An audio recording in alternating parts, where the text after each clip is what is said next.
Hello, I'm Bob Falco, and I want to show you some important health information that relates to using your car, particularly if you're using a gasoline-fueled car.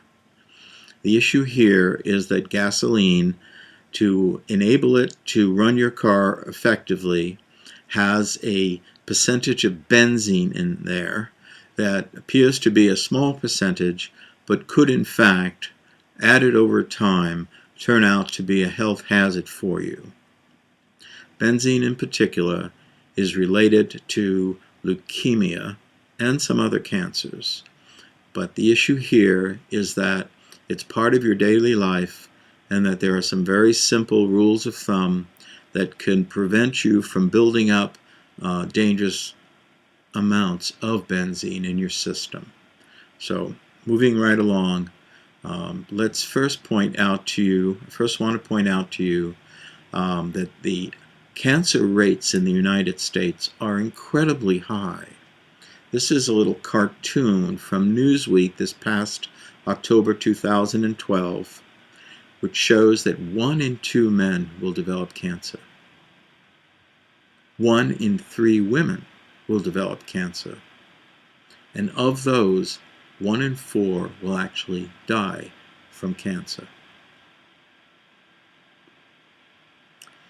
Now, the largest source of man-made carcinogens are chemicals that give us cancer, comes from gasoline. It's literally 3/4 of the man-made carcinogens, according to the United States Environmental Protection Agency, that are coming from gasoline. Another 1/8 come from diesel fuel, and another 1/8, the remaining 1/8, come from industry and/or utilities. So gasoline is a major culprit in terms of man-made carcinogens. Now, about 1/3 of the cancer risk in the United States is judged to be due to vehicles. This is a 1999 estimate by the EPA again, from their Technology Transfer Network National Air Toxics Assessment. They're saying that roughly 1/3 of the cancer risk is attributable to mobile sources. That works out to basically 14 Americans in 1 million. You say, well, but you know we have 300 million people in this country, and 10 million, and that means there's an additional 4,340 deaths every year because of the fuel that we're using in our cars. Okay. The key, there are a number of components of gasoline that are dangerous. There's benzene, there's toluene, there's xylene, for example. But the most dangerous is benzene. Benzene in the fuel we use is first put in at the refinery. Roughly 1%, actually 1.05% on average, has been put in the United States since about 1993, and now there's a move, as we'll see later in this presentation, to lower that amount to 0.62%. But that move's quite complicated, as we'll show. The other way you get benzene is that it is actually created in the catalytic converter, and we'll show you some of the numbers related to this study. While under ordinary conditions, which we'll also show, catalytic converters actually lower the amount of benzene that comes out the tailpipe. Under some conditions, they increase it. Okay, so the thing here that leads the rest of the conversation is that benzene is a major carcinogen. Benzene produces leukemia. And frighteningly enough, there is no agreed upon lower limit of exposure. Now this slide shows you the incredibly wide range that various regulatory agencies have proposed as limits on the amount of benzene that a human can absorb. And most of these are over one's lifetime. So the health numbers literally on the left-hand side of this bar chart are differ by 100 million times. 100 million times.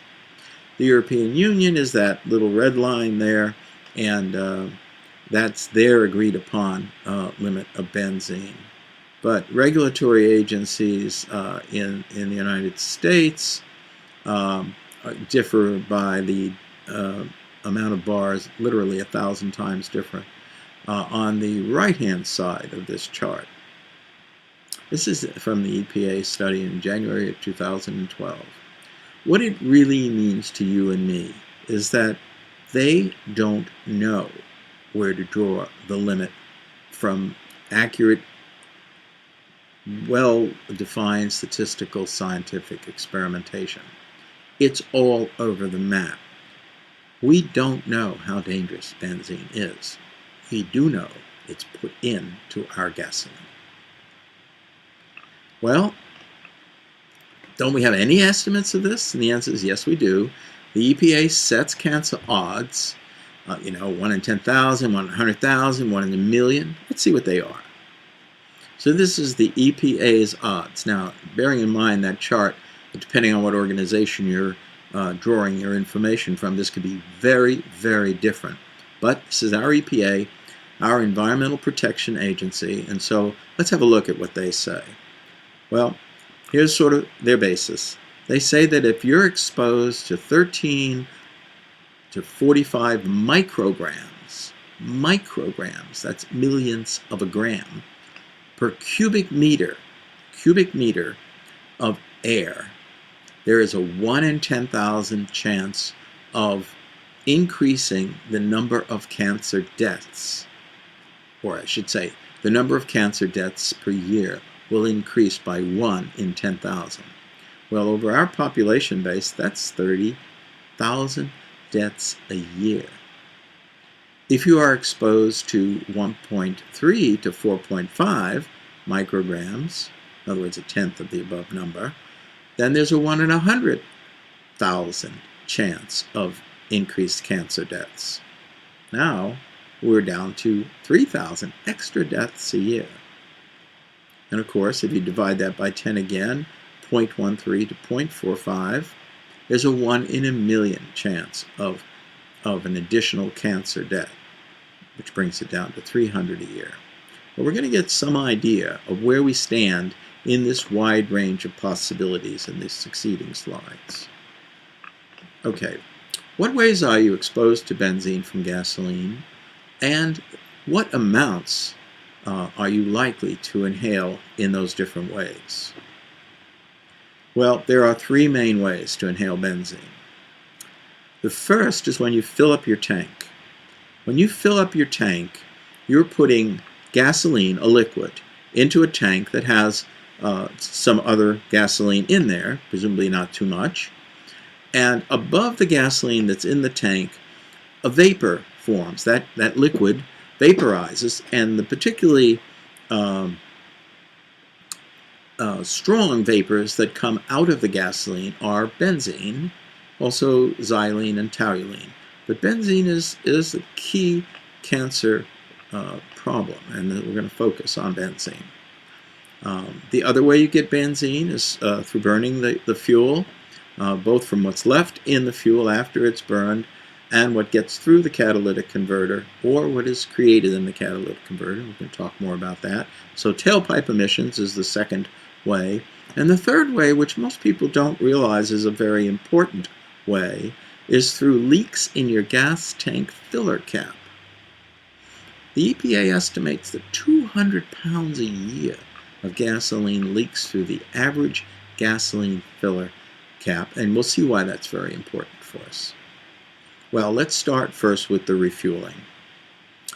This is an image of a man filling his pickup truck, and we see a little bit of black smoke around him, and that black smoke isn't visible to the normal eye, but it's visible to this very special camera, because that camera can only pick up the benzene emissions in the 3 to 3.2 micron wave length range, which we can't see. So we don't see this, but the camera sees it. However, you can actually smell benzene. So if you smell the sweet odor of benzene, you're getting quite a lot of it. You see, the human nose has an odor threshold of 5 milligrams per cubic meter. If you remember in our previous slide, we were talking micrograms being the issue. So thus, if you're smelling the sweet odor of benzene as you fill up, you're being exposed to 1,000 times that determined to give you 1 in 100,000 chances of getting cancer. Now, if you were continuously exposed to this amount, you would have only a 1 in 100. You would have as much as a 1 in 100 chance of getting cancer, of getting leukemia, uncurable leukemia.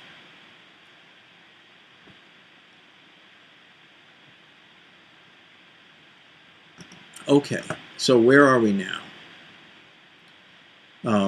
We want to look at what the EPA is doing to protect us. What are they doing to protect us? This is something that we have to really begin to understand, because we're led to believe that we are protected from danger by our Environmental Protection Agency. Okay, so since 1993, the EPA has been installing a protection device on the nozzle that you put into your gas tank called a Phase 2 vapor protection system. And that system is not in every gas station or every state even, but it is in very many of them. And it has been shown to be on average only about 60% effective. That means that a very large amount of vapor is still being emitted from your fuel tank as you refill it, each time you refill it. Well, after, in around 1998, they began to realize this was nearly not good enough, and that they came up with an onboard system called the Onboard Refueling Vapor Recovery System, or the ORVR. It's an interesting system because what it does is, as the vapor comes out of your gas tank, as we see in that sketch in the top of the slide, it goes through another pipe, indicated by the dark curvy lines there, through a carbon canister, an activated charcoal canister that attaches the vapor to the charcoal so that it actually doesn't come out of the filling hole. And as you fill up, that canister fills up. But they built them big enough so that they can handle you refilling your full tank. And then when you start your car again, your engine sucks the vapor from the charcoal canister and burns the vapor, the gasoline vapors. A good thing. The issue here, though, is that even though these systems are 98% effective, you are still, as we will show in just a moment, getting more benzene every time you fill up than the protection agencies feel is good for you. So moving right along to that, let's see. Let's say that ORVR, that onboard refueling vapor recovery system, is 98% effective as the EPA suggests it is.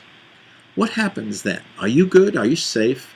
Well, what that actually means is that over the 5 minutes it takes, or estimated take, to fill up your tank, you're going to get 12 parts per million of benzene coming out of the tank into the air by that nozzle.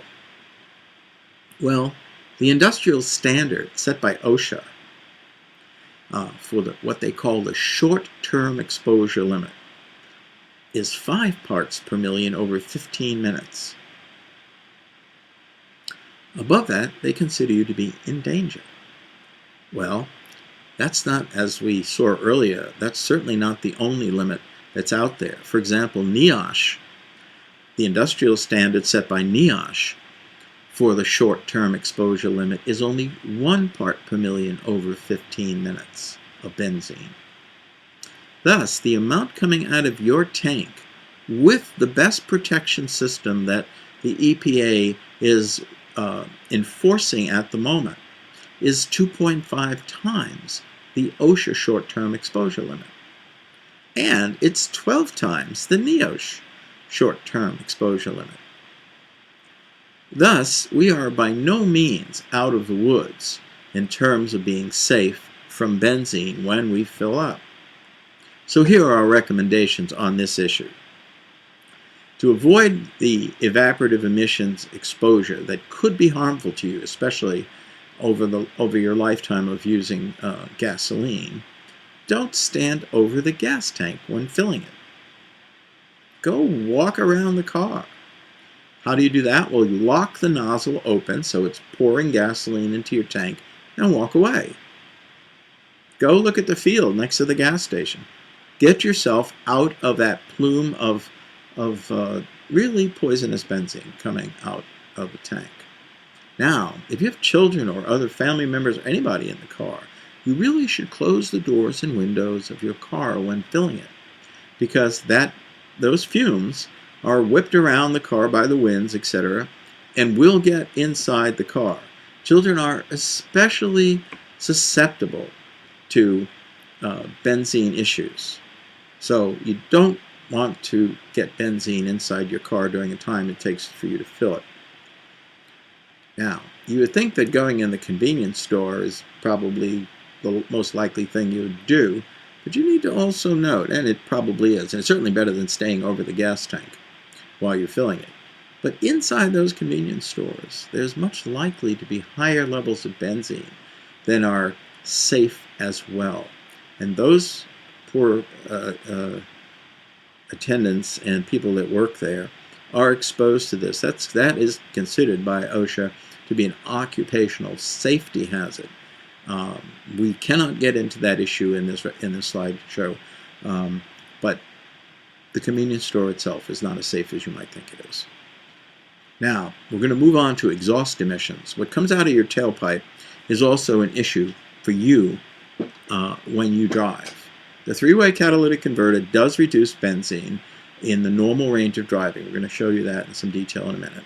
However, when you accelerate from rest or you're driving at high speeds, that same catalytic converter might produce more benzene than if it wasn't there.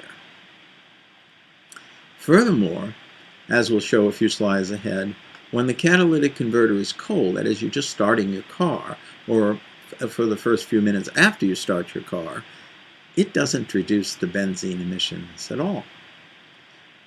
Okay, so let's have a look at this tailpipe situation.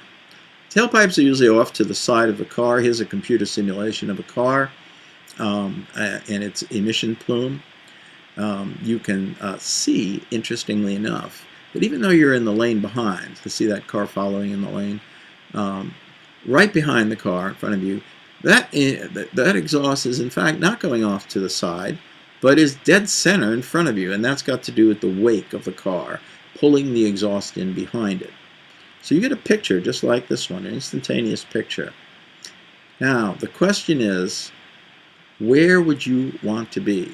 Well, if you're right behind that tailpipe, there's a 1 in 10,000 chance of having an additional cancer if you were there on a long-term basis. So where should you put your car?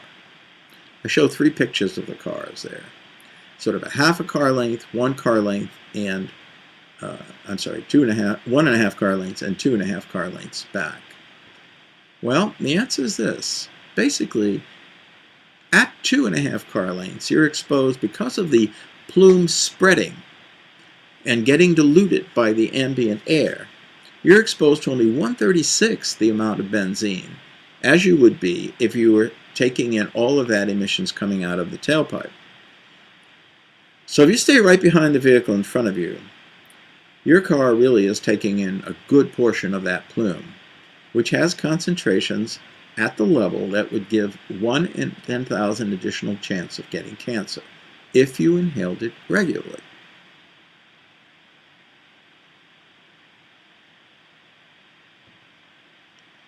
Okay, so what part of this is the catalytic converter playing? Well, on the right, on the left-hand side, you see what the emissions of benzene, and these are in milligrams, okay, per kilometer that the car is moving over at different versus certain speeds. These speeds are in kilometers per hour here. You're getting emissions the order of over 100 milligrams. Remember, micrograms turn out to be dangerous. Over 100 milligrams at very low speeds during cold starts, which is sort of the situation. You come out of your garage, you go down to the corner light, there's a couple of other folks down there going to work, also with cold started cars.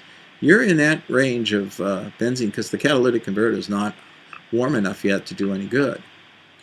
And all the way through the driving range, if you're in the cold start situation, even at higher speeds, you're getting a very significant amount of benzene. With the catalytic converter, which is the graph on the right-hand side, now with that catalytic converter warmed up, the benzene level goes way down, except at low speeds and at high speeds. And what this graph actually shows is that at high speeds there's more benzene coming out of the catalytic converter than would come out if it wasn't there, which is basically the graph on the right-hand side. So, cold starting is an issue here in terms of tailpipe emissions. When your car is cold started, you are really driving behind one, or you're driving behind one that's just been started. The catalytic converter is not removing the benzene basically at all. In this condition, the curve on the left shows that the amount of benzene coming out of that tailpipe is very, very high, literally at all speeds. So when in city driving particularly, you're on the road along with your neighbors, and you're going through lots of lights, getting out of town or just to get through town, on the way to work, this whole time your car is still warming up. Your conditions for benzene are very bad. They're way over the limits that OSHA and NIOSH set. So what do we recommend? Well, between the spreading of the exhaust plume is helping you here. Unfortunately, it keeps the darn emissions in the lane that you're in, but even with that in mind, when you're moving in traffic, try to stay that 2.5 car lengths behind the car in front of you, because basically you're going to get 1/36 of the dosage as if you were half a car length behind, and you're sucking in essentially all of those emissions. When stopping for a light, stay at least 1 car length behind the vehicle in front of you. In this way, that acceleration blast of benzene will diffuse to half or a quarter that which it will be if you were right behind the car in front of you. It's still a high dose, but you know we are in trouble using gasoline. We cannot eliminate this. All we can do is reduce it. We can increase our odds that we won't get cancer. If you actually can, you want to change lanes. Find a lane that has no car stopped in front of you. And the other thing you might want to do, literally, is to turn off your AC and your vents when you've stopped at lights, so that you basically are not sucking in any new fumes. Okay, now we're going to move to gas tank cap leaks. This is one you don't think about very much, but again, it turns out to be quite important in a couple of situations. Easy ones for you to do something about. So here's the story. About 200 pounds of gasoline leaks from the average American car's gas tank through the gas cap per year. It's about 25 gallons coming out as vapor leaking through the gas cap. And a very large fraction of that, because the most volatile part of the gasoline is the benzene, is thus benzene. Now, the really biggest problem here is that this leaky gas is going to collect in your garage overnight. So when you get into the garage in the morning, you're going to get one good dose of benzene. But perhaps worse is if you have an attached garage, it'll get into your house. So recommendations here are really quite simple. Check the tightness of your gas cap. If you feel that it's not tight, have someone check if it is leaking. And if it is leaking, of course, change the gas cap. Buy a new gas cap. Many of the state inspection stations make a big effort to check your gas tank leakage for you, but it behooves you to also be sure about the fact that it is on tight and that it's not leaking. Try to air out your garage before entering it. Open your garage doors from inside the house. Leave them open for a minute or two before you have to go into the garage. Go finish your cup of coffee, whatever. Now, you also want to make sure that the garage door leading into your house is well sealed. Always closed and well sealed. And finally, if you can, vent your garage with some kind of exhaust system. That's a good way to cut down the benzene levels that will get into your house from your garage. Now, on all of these issues, it's really important to understand that benzene effects are cumulative. They build up over time. This is really a problem, but we can do nothing about it. Now, let me kind of just show you that this is a well understood problem, by the way. The EPA has for years tried to enforce a lower benzene amount in your gasoline, and they are just starting to now enforce the 0.62% benzene limit. This is a reduction from the 1.05% that's in the average American gas tank now. So it's roughly half, but it's still, even with the 0.62 limit, you're going to be 125% greater than OSHA says is the short-term limit you should be exposed to, and 600% over the NIOSH short-term limit. Furthermore, this does very little to change the exhaust emission picture, for as the Swiss studies show, and the Swiss are the most intensively studied this problem of any country in the world. When you're cold starting, when you're accelerating, and when you're driving at high speed, the benzene emissions can be up to 100 times the steady state rate, and so way, way over the OSHA and NIOSH limits.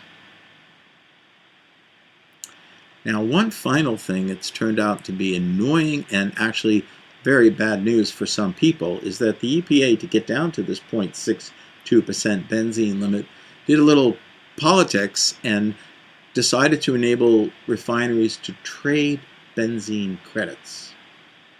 The result is that some regions are really suffering at the expense of others. Here's an example. In Oregon, actually the example holds for the Northwest in general, but in Oregon, this is kind of a long slide, but the main message here is that the refineries in Oregon have traded out with the refineries in California so that they are actually having 2.06% benzene in their gasoline by volume. The second issue is that, according to the Oregon Department of Environmental Quality, benzene contributes almost a quarter of the cancer risk in Portland, for example. And the air monitoring equipment in Eugene is showing the average benzene levels being 10 times the benchmark level believed to spur cancer in humans. And the National Air Toxics Assessment that was established is showing that in Portland there is as much as 40 times the safety limits of benzene in the ambient air. So that trading by the EPA has made people in Oregon and actually Washington State as well at a cancer risk that is really unacceptable. In conclusion, the effects of exposure to benzene are long-term. You're not going to know it by a few short-term exposures. But you must think about these effects as you do think about the effects of smoking over a number of years. It might be 20 years, it might be 30 years, it might be longer. This is going to lead to a much higher rate of leukemia. It will lead to a higher if you have excessive exposure. In the Western world, the proof of the pudding, and particularly in the United States, we have very high rates of leukemia compared to the rest of the world. Of course, we drive more. Very important issue.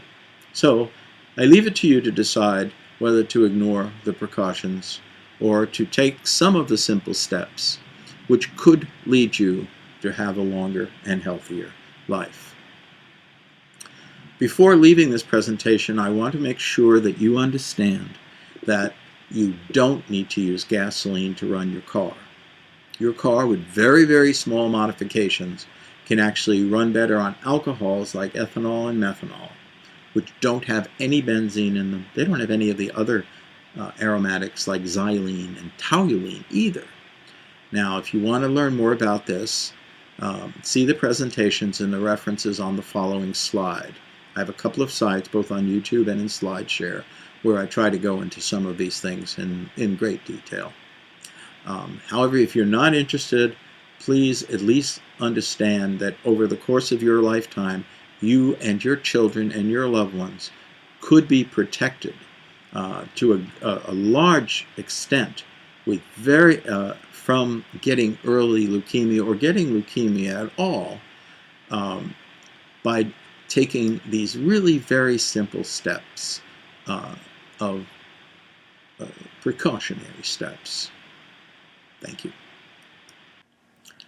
Okay, so some of the references have been compiled by me on YouTube channels, my particular YouTube channel on alternative fuels, and on my SlideShare site. So you'd go to www.slideshare.net/BobFalco to find some more presentations, both voiced over and self-paced ones, and also a list of references that you can so that you can pursue this matter further. Thank you very much.